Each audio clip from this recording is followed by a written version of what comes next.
Hey everyone, this is Zabra, and I'm back to give my 2 cents on Andy Smith's First Man, Volume 1 and 2. I'm relatively new to reading comics. I read a few as a kid, but I mostly picked them up because the art seemed cool on the cover and the story that it was trying to project seemed fascinating. Today, however, I tend to lean more towards the sci-fi, fantasy types of stories. But I recently had the opportunity to check out Andy Smith's First Man series, and being a fan of the Kings, I decided to go ahead and give it a shot.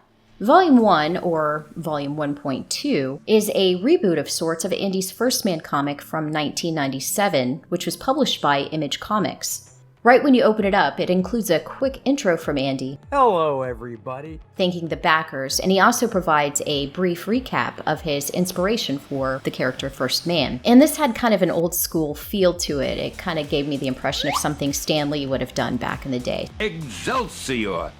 Right away, the comic starts out quickly with the First Man, aka Luke Henry, flying high above New York City. And according to the dialogue, you find out that he just got his powers. And then all of a sudden, he hears this voice in his head telling him to go to the moon. He reluctantly goes, and he ends up meeting an alien superpowered woman named Penumbra. She ends up telling Luke that there is this powerful being named Monarch and that he's seeking the final essence, which is a powerful energy force that has existed since the beginning of time. It is pretty much what has created all of reality, all of existence. And the last piece resides within Luke. Penumbra also tells Luke that her lover sacrificed himself in order to seek out Luke and prevent Monarch from collecting the final segment. With this sacrifice, this was how Luke ended up getting his new superpowered body, because it was once Apollo's. Luke brushes off Penumbra's warnings of Monarch's impending arrival and the threat to the universe, and he arrogantly flies away.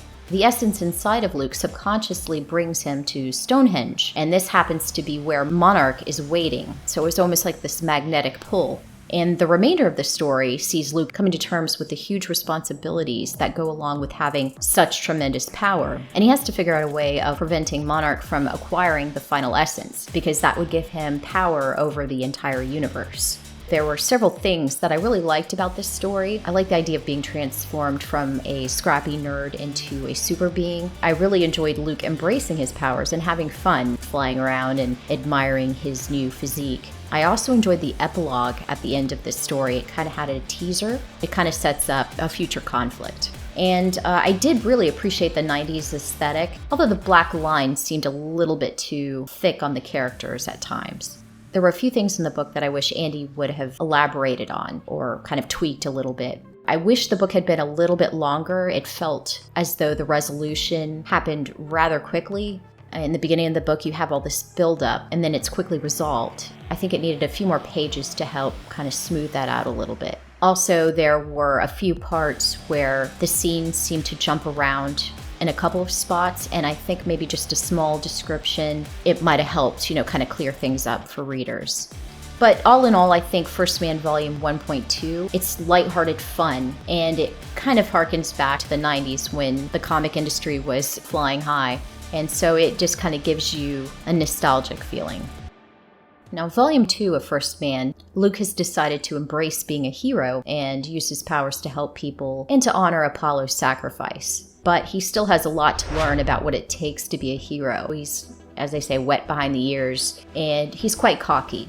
He tends to act quickly without really assessing the whole situation and considering the potential consequences or side effects of him becoming involved. Luke ends up getting invited by the Fourth World Foundation, which is actually a parody of the Fantastic Four, to stop by their headquarters in New York. They end up asking Luke to test out a new weapons system that they are developing for the DoD, the Department of Defense, and it happens to be an advanced AI android called Adonis. The Fourth World Foundation, or as I like to refer to them, the Fiendish Four, they have ulterior motives. Luke ends up blindly agreeing to take on Adonis without fully understanding the group's intentions. Again, it's that lack of experience, his overconfidence in his new abilities, and him just being naive that leads him to do this. They set up the meeting and ask him to come back in a day or so to run the tests.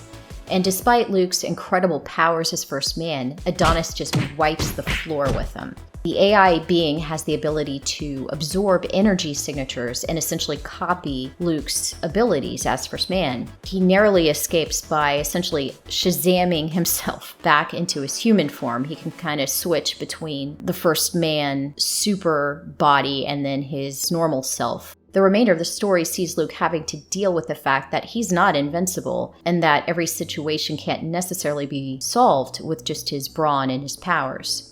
I really enjoyed the interactions between Luke and his dad. I think that adds a little more heart to the story. It was nice kind of seeing his dad be that mentor and be there for the young man. There was also a side story in the book that I really liked. It featured some old familiar characters, and it also made an interesting setup for future books. Couple changes I would have made in Volume 2 of First Man is the addition of the Fourth World Foundation as a parody of the Fantastic Four. While it was amusing and it made me chuckle, I think it took something away from Andy's story. In the future, I'd like to see Andy focus on new sources for inspiration. And that's not to say that he can't draw from existing characters, maybe make an amalgamation of several villains, but maybe not have it quite so on the nose. Overall, First Man Volume 2, it really felt like an improvement over Volume 1. The art, the color, the pacing, the dialogue, they all seemed as if they had a lot more polish. I really enjoyed Luke. He's a fun character, and I like that he's young and he makes mistakes, but he's slowly learning to not only be a better hero, but a better man. At his core, you can really see that he has a good heart, and he wants to do the right thing.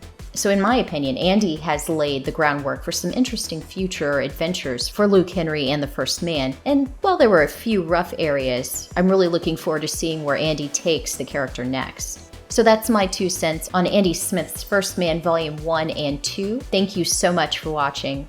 Until next time, take care.